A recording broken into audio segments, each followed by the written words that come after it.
جو فالج ہوا تھا دماغ میں اس کا ایک حصہ ڈیمیج ہوا، اور یہ دماغ کا وہ حصہ تھا جو انسان کے اس ایکشن کا آرڈر دیتا تھا کہ انسان حلق سے نوالا اتار لے۔ وہ کہتے سب ٹھیک ہے، دیکھیں عبدالحبیب بھائی آپ کے سامنے باتیں بھی کر رہے ہیں، مگر منہ میں نوالا رکھ دیں تو نوالا نگل نہیں سکتے۔ میں نے کہا اس کا علاج کیا ہے؟ کہتے ڈاکٹر، بڑے بڑے ڈاکٹرز کو دکھایا، میں نے بتایا نا بہت بڑے، اللہ نے بڑا نوازا ان کو۔ کہتے ڈاکٹر کہتے ہیں کوئی علاج نہیں ہے، انتظار علاج ہے۔ اللہ کی شان ہے کہ دماغ جو ہے نا یہ خود تھوڑے عرصے بعد ایک اور پارٹ آف دا برین کو آرڈر دے گا کہ اب تم یہ کام کرنا شروع کر دو، پھر وہ یہ کام شروع کرے گا تو ان کا نوالا اترنا شروع ہو جائے گا۔ 15-20 دن مہینہ گزرا، میں نے پوچھا اب ابو کی طبیعت کیسی ہے؟ کہہ رہے ابو بالکل ٹھیک ہو گئے، نوالا اترنا شروع ہو گیا ہے۔ یار آپ سوچیں کہ میں اور آپ جو ہر نوالا کھا رہے ہیں، ہر گھونٹ پی رہے ہیں، اس میں اللہ کی کتنی بڑی نعمت ہے ہمارے ساتھ۔ لوگ نوالا نہیں اتار پا رہے جن کو یہ بیماری ہے۔ خدا را قدر کرو رب کی نعمتوں کی، شکوہ نہ کیا کریں۔ پریشانی چھوٹی سی آتی ہے اور ہم شکوہ شکایت کا دفتر کھول دیتے ہیں۔ بات تھوڑی سی صوفیانہ ہے، بڑی باریک ہے، لیکن آپ سمجھیں گے تو بہت گہری بات ہے۔ ایک شخص حضرت رابعہ بصری رضی اللہ تعالیٰ عنہ کے پاس سے گزرا، سر پر اس نے پٹی باندھی ہوئی تھی۔ آپ نے کہا کہ یہ پٹی کس چیز کی باندھی ہے؟ کہ حضور سر میں درد ہے اس لیے پٹی باندھی ہے۔ کمال کی بات کہی۔ آپ کہتی ہیں آج سر میں درد ہوا ہے تو تکلیف کی پٹی باندھی ہے، جب اللہ نے صحت مند رکھا تھا تو صحت کی پٹی باندھی تھی۔ بات گہری ہے، سمجھیے گا۔ تھوڑی تکلیف آتی ہے سب کو بتانا ہے کہ اگر کسی کا موبائل چوری ہو جائے، گاڑی لگ جائے یا اسکوٹر کو پرابلم ہو جائے، کاروبار میں نقصان ہو جائے، ہم کیا کرتے ہیں؟ سب کو بتائیں گے۔ سب کو بتانے سے ثواب تو گیا نا؟ کیا وہ دے دے گا آپ کو وہ چیز؟ اچھا جب نفع ہوتا ہے، آج 5,000 کا نقصان ہوا تو پورے شہر کو پتا چل گیا، پورے محلے کو پتا چل گیا۔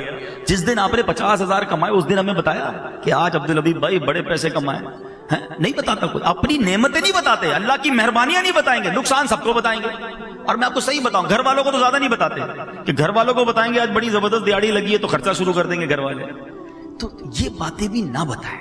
اگر مشکل آ گئی ہے نا، صبر کریں اور اس کا ثواب کمائیں۔ کہ احادیث میں ایک مضمون لکھا ہے اور بڑا پیارا مضمون ہے، ایک بڑی زبردست ٹاپک پر وہ حدیث ہے، سمجھیے گا کہ یہ آزمائش آتی کیوں ہے۔ حدیث پاک کا مضمون ہے کہ اللہ تعالیٰ کی بارگاہ میں کچھ لوگوں کا ایک مقام لکھا ہوتا ہے، ایک یوں سمجھے کہ ایک اسٹیج لکھا ہے کہ اس بندے نے ادھر تک پہنچنا ہے اللہ کی بارگاہ میں بلندی پر۔ وہ بندہ نماز روزے عبادت کے ذریعے اس بلندی تک نہیں پہنچ پا رہا ہوتا، ٹھیک ہے؟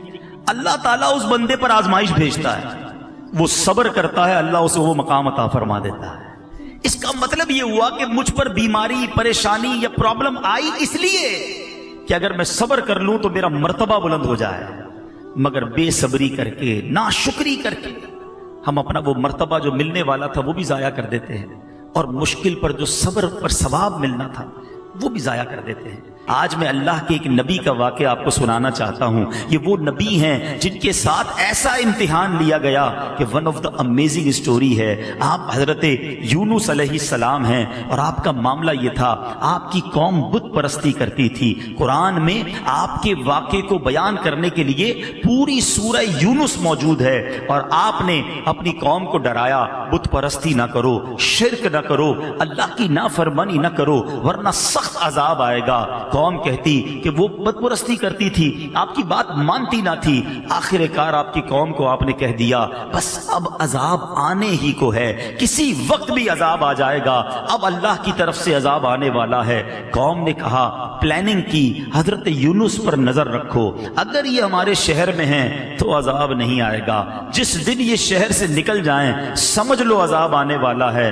کمال کا عقیدہ تھا، بتوں کو پوچھتے تھے مگر دل میں یہ بھی جانتے تھے یہ اللہ کے نبی شہر میں رہیں گے، اللہ عذاب نہیں بھیجے گا۔ بہرحال آپ ایک رات تشریف لے گئے، قوم کو پتہ چل گیا، بادل بھی آ گئے، کالی بدلیاں بھی آ گئیں، عذاب کے جو آثار تھے وہ نمودار ہو گئے۔ اب قوم نے کیا کیا، ساری قوم میدان میں جمع ہوئی، ننگے سر اب اللہ کی بارگاہ میں رونے لگے، جس پر ظلم کیا تھا اس سے معافی مانگنے لگے، اب جس کا قرضہ دینا تھا اس کے قرضے لوٹا دیے۔ بچے، بوڑھے، عورتیں روتے روتے اللہ کی بارگاہ میں دعا کرنے لگے، یا اللہ اب معاف کر دے، عذاب نہ بھیجیو۔ بت پرستی سے توبہ کرتے ہیں۔ حضرت حضرت یونس پر ایمان لے آئیں گے، اے اللہ اس بار عذاب کو ٹال دے۔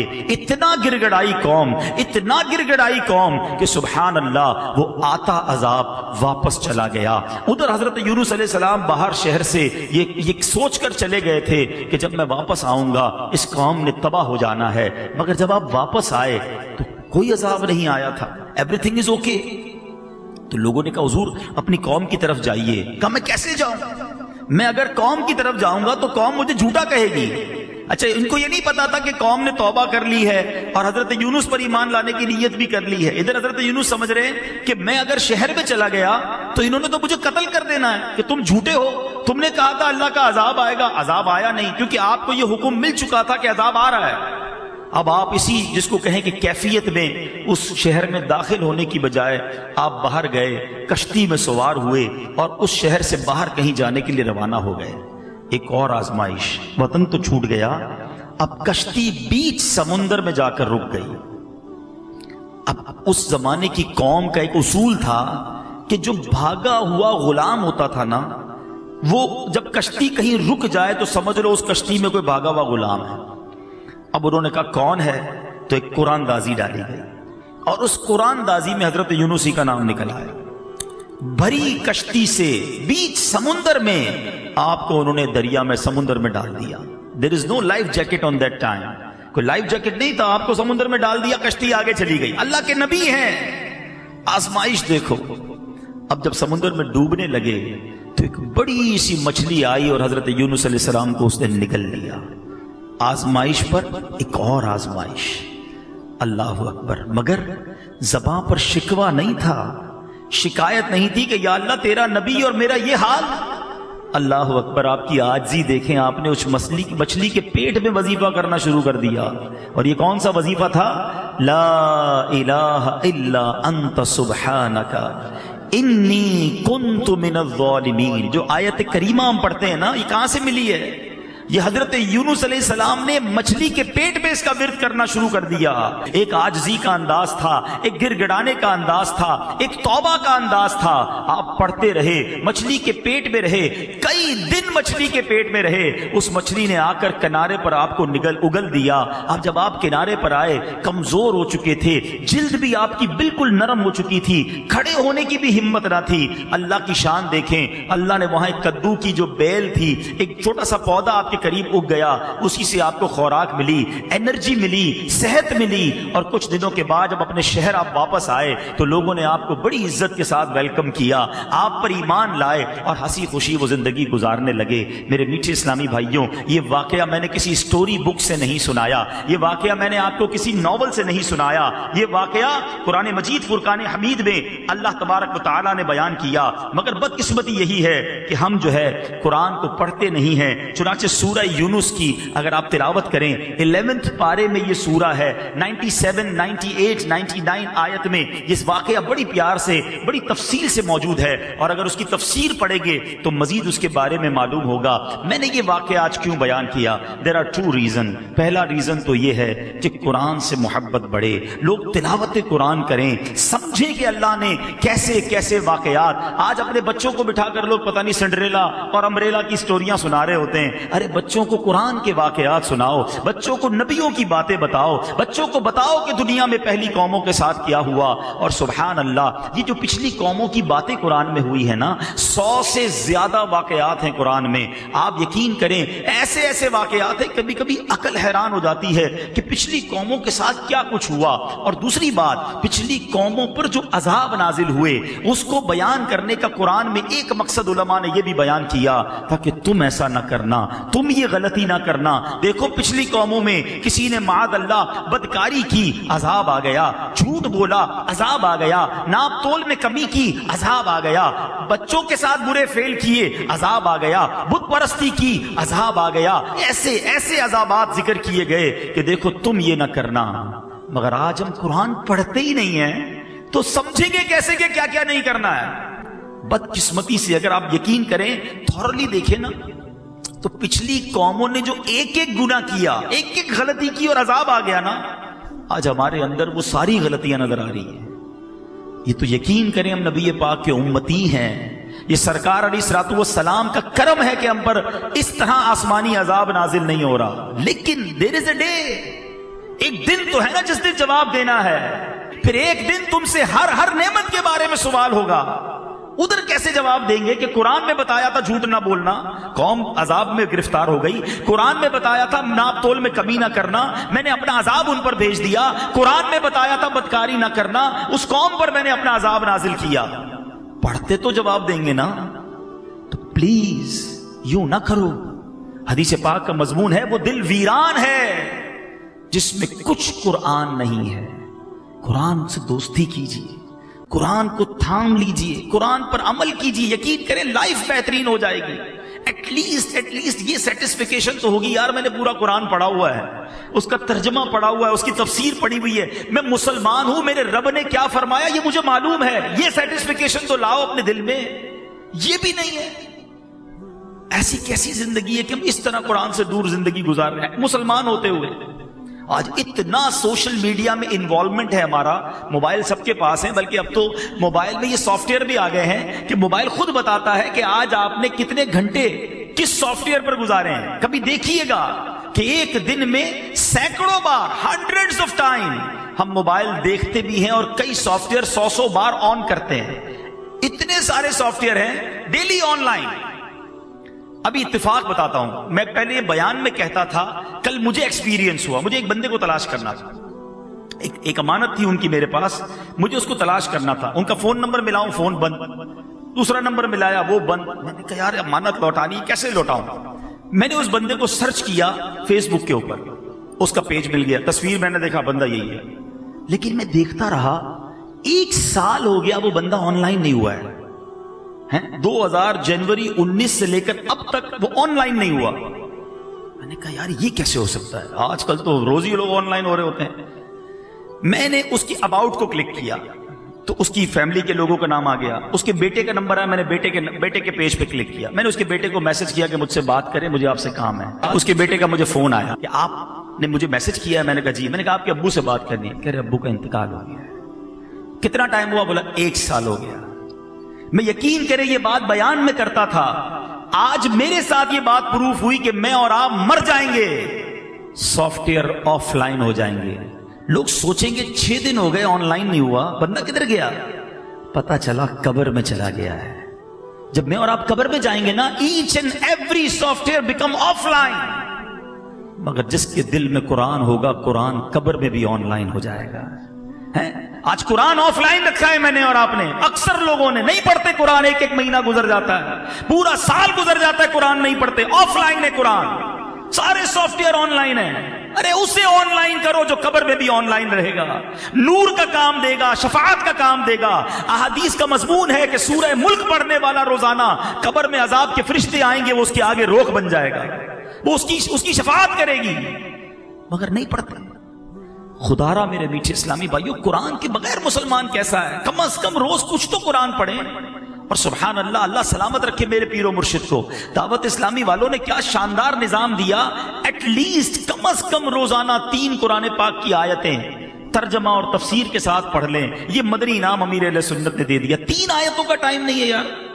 پورے قرآن میں سے روز کی 3 آیتیں پڑھیں گے تو تھوڑا کر کے کہیں تو پہنچ جائیں گے. اچھا پھر اس کے لیے آج کی آسان اردو زبان میں شاندار تفسیر قرآن دعوت اسلامی نے ہمیں دے دی. تفسیر قرآن صراط الجنان، ویری ایزی اردو.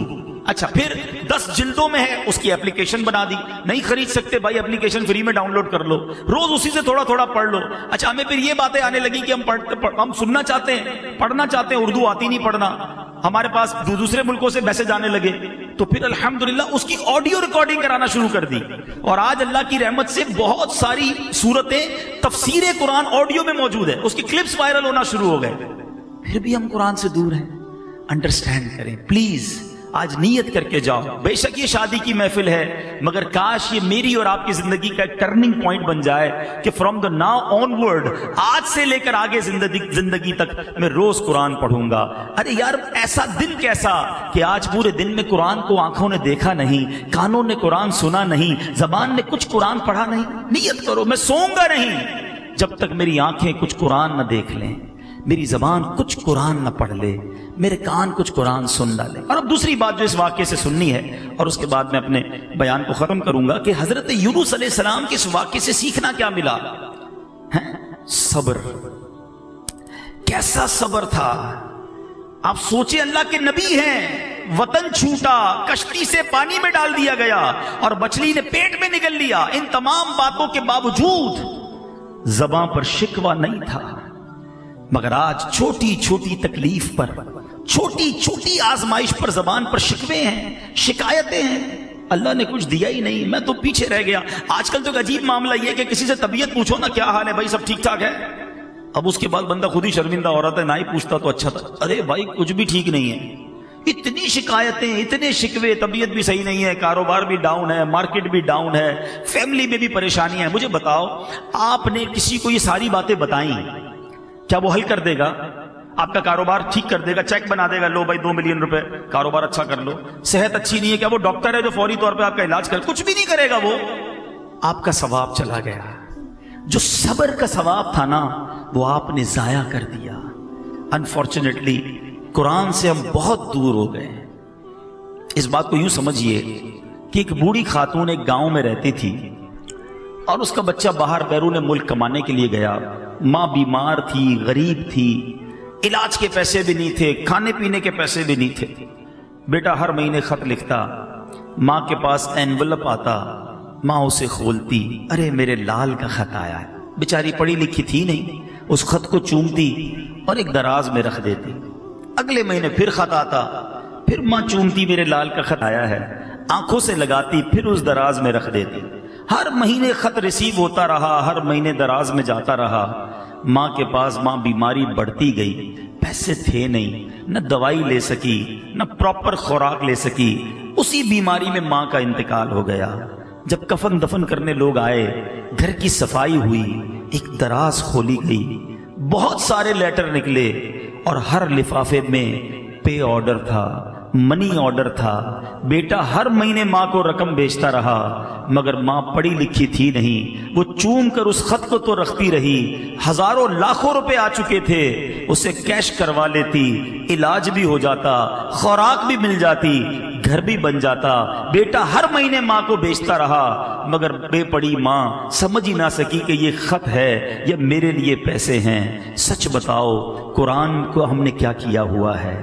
چومتے ہیں، آنکھوں سے لگاتے ہیں، ہر نئے گھر میں قرآن رکھتے ہیں، ہر نئی دکان میں قرآن رکھتے ہیں۔ اس میں کیا کیا خزانہ ہمارے لیے موجود ہے، اس میں کون کون سی نعمت چھپی ہوئی ہے، ہم میں سے کس کو پتا ہے؟ پڑھنے کا ٹائم ہی نہیں ہے، اگر پڑھیں گے نہیں تو اس کی برکتیں کیسے حاصل کریں گے؟ تو حضرت یونس علیہ السلام کا جو میں نے آپ کو قرآنی واقعہ سنایا، یہ میسج دیتا ہے کہ آزمائشیں آئیں گی، پریشانیاں آئیں گی زندگی میں، صبر کرنا، آزمائش پر صبر کرنا، اللہ کی ہر فیصلے پر شکر کرنا، جو دیا اس پر اللہ کا شکر ادا کرتے رہنا۔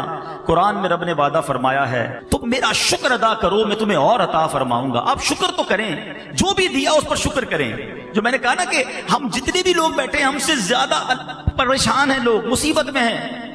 ایک بزرگ کے بارے میں آتا ہے، کہیں روڈ پہ جا رہے تھے، پیر میں جوتے نہیں تھے، کہا یا اللہ جوتے ہی نہیں دیے مجھے۔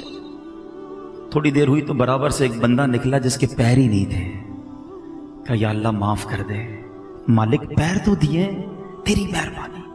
جب بھی یہ احساس ہونا کہ میں کچھ لوگوں سے پیچھے رہ گیا ہوں، میرے پاس کم ہیں چیزیں، اپنے سے کم تر کو دیکھ لینا، زبان سے شکر نکلے گا۔ نبی پاک علیہ الصلوۃ والسلام کا فرمانے عالی شان ہے، قیامت کے روز اللہ کریم کے عرش کے سوا کوئی سایہ نہ ہوگا۔ پھر فرمایا 3 لوگ ایسے ہوں گے جو اللہ کے عرش کے سائے میں ہوں گے، اور وہ 3 کون ہیں؟ نمبر 1، جو شخص میرے امتی کی پریشانی دور کرے۔ نمبر 2، میری سنت کو زندہ کرنے والا۔ اور نمبر 3، مجھ پر کثرت سے درود پڑھنے والا۔ اب ذرا غور کر لیں کہ امت کی پریشانی دور کرنے والا اللہ کو اتنا پسند ہے کہ قیامت کے دن رب کریم اس کو اپنے عرش کا سایہ نصیب فرمائے گا۔ اب میں اور آپ غور کریں کہ ہم پریشانی دور کرنے والے ہیں، بدقسمتی سے کچھ لوگ پریشانی کریٹ کرنے والے ہوتے ہیں۔ ٹینشن دینے والے ہوتے، ٹینشن دور نہیں کرتے، ان کی ذات سے لوگوں کو پریشانی ہو رہی ہوتی ہے. جو پریشانی دور کرتا ہے اس کو اللہ اپنے عرش کا سایہ نصیب کرے گا. جو لوگوں کو پریشان کرتا ہے اس کا کیا حال ہوگا؟ غور کریں کتنا ناپسندیدہ ہوگا وہ شخص. اب یہاں چونکہ خاندان کے لوگ بیٹھے ہیں، کاروباری لوگ بیٹھے ہیں، چیک کر لیں کہ مجھ سے کاروبار کرنے والا، میرے یہاں جاب کرنے والا، یا میں جدھر جاب کرتا ہوں ادھر میرا سیٹ مجھ سے جو رشتہ داری کرتا ہے، رشتہ دار بھی بیٹھے ہیں نا، رشتہ داری کرتا ہے وہ، یا میرا پڑوسی، ہماری ذرا تھوڑا سا آس پاس غور کرے نا، لوگ مجھ سے پریشان ہیں یا مجھ سے خوش ہیں، یہ آپ کو چیک کرنا ہوگا. اگر میں لوگوں کے لیے ٹینشن ہوں، پریشانی ہوں، تو یہ درست نہیں ہے. اللہ کو پسند ہے وہ شخص جو لوگوں کی پریشانی دور کرے. اور کچھ لوگ واقعی ہوتے ہیں، ماشاءاللہ میں نے دیکھا ہے، آپ نے بھی دیکھا ہوگا کہ لوگ پریشانی کے وقت ان کے پاس جاتے ہیں کہ یار یہ ٹینشن ہو گیا، وہ بولتے ہیں فکر نہیں کرو میں تمہارے ساتھ. اور یہ بھی ایک حدیث پاک ہے، حدیث پاک کا مضمون ہے کہ اللہ نے کچھ لوگوں کو لوگوں کی حاجتیں پوری کرنے کے لیے پیدا فرمایا. کیا بات ہے، میں یقین کرے وہ حدیث جب سے پڑھی ہے نا، ایمان تازہ ہو گیا کہ یہ کیسے لوگ اللہ ان لوگوں میں ہمیں بنا دے. اور آقا فرماتے یہی لوگ کامیاب ہے اور اللہ ان سے راضی ہوگا. حدیث پاک کا مضمون ہے. رب نے بنایا اس لیے ان کو کہ لوگ اپنی حاجتوں کے لیے، اپنی پریشانیوں کے لیے ان کے پاس جائیں گے اور وہ ان کے لیے آسانی پیدا کریں گے. اور ایسے ہوتے ہیں ماشاءاللہ، کبھی کو خاندان میں دیکھتے ہیں، مارکیٹوں میں بھی ایسے بزرگ ہوتے ہیں. لیکن میں اور آپ ایسے ہیں. اب فیملی کے لوگ بیٹھے، ہم غور کریں کہ ہم اپنے ماں باپ کے لیے، اپنے بھائی بہنوں کے لیے، اور بالخصوص اپنے سسرال والوں کے لیے ہم پریشان بناتے ہیں، پریشانی کریٹ کرتے ہیں یا آسانی کرتے ہیں. آج کل تو یہ مزاج بنا ہوا ہے نا کہ جناب اپنی فیملی کے ساتھ تو ٹھیک ہے، سسرال والوں کے ساتھ ذرا ٹائٹ رہنا ہے. ہاں ادھر اتنا جھک کے نہیں رہنا ہے، ان کو ٹینشن دینی ہے، دیر سے جانا ہے، سب سے آخر میں جانا ہے، تم جب تک نہ جاؤ تو کھانا شروع نہیں ہونا چاہیے. یہ کیا ہے؟ ہمارا کام آسانی دینا ہے. ہمارا مسلمان جو ہے وہ تکلیف دینے والا نہیں ہوتا، ہر کسی کے لیے اس کو فیل ہی کروا دیں. میں آپ کو مشورہ دیتا ہوں کہ جتنے ینگسٹرز یہاں بیٹھے ہیں، جس طرح آپ کے ماں باپ کی آپ اولاد ہے نا، احادیث میں مضمون ملتا ہے کہ ساس سسر بھی ماں باپ ہوتے ہیں. بچیاں جو مجھے سن رہی ہیں وہ بھی غور سے سنیں. جس طرح تمہارے ماں باپ ہیں، اس طرح ساس سسر بھی تمہارے ماں باپ ہیں. ان کو کیوں تمہاری وجہ سے تکلیف ہونی چاہیے؟ بالکل اسی طرح ادب کریں، خیال رکھیں، تکلیف نہ دیں.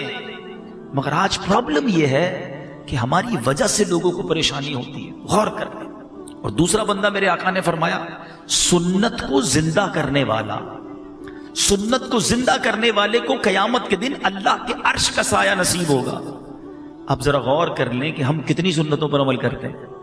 کبھی موقع ملے نا تو ایک دن بیٹھ کر کاغذ قلم لے کر، یا موبائل میں ہی نوٹس بناتے ہیں آج کل، کہ مارننگ ٹل ایوننگ میں جو جو کام کرتا ہوں، صبح آپ اٹھے، واش روم گئے، ٹھیک ہے، کپڑے پہنے، تیار ہوئے، بریک فاسٹ کیا، آفس گئے یا اسکول گئے یا کالج گئے، پھر دوپہر کیسے گزاری، شام کیسے گزاری، دوستوں میں گئے، گھر پہ آئے، دوپہر کا کھایا، رات کا کھایا. اس پوری روٹین کو لکھیں اور اب چیک کریں کہ میں نے صبح سے لے کر رات تک کس کس کام میں کتنی سنتوں پر عمل کیا. واش روم جاتے ہوئے، کپڑے پہنتے ہوئے، تیار ہوتے وقت، کھانا کھاتے وقت، گھر سے باہر نکلتے وقت، گھر سے اندر آتے وقت، لوگوں سے ملتے وقت، کاروبار کرتے وقت، دیکھتے وقت، بولتے وقت، from the morning till evening. اگر آپ غور کریں گے نا تو کئی سنتیں ہم سے چھوٹ جاتی ہیں. حالانکہ ان سنتوں پر عمل کر کے کوئی کام ڈسٹرب نہیں ہوگا. سیدھے ہاتھ سے کھائیں یا الٹے ہاتھ سے کھائیں، کھانا پیٹ میں ہی جاتا ہے، ٹائم بھی اتنا ہی لگتا ہے. جھوٹ بولنے سے رک کر سچ بولیں گے تو کام خراب نہیں ہوگا، اللہ اور برکت ڈال دے گا. لیکن سنتوں کا ذہن ہی نہیں ہے.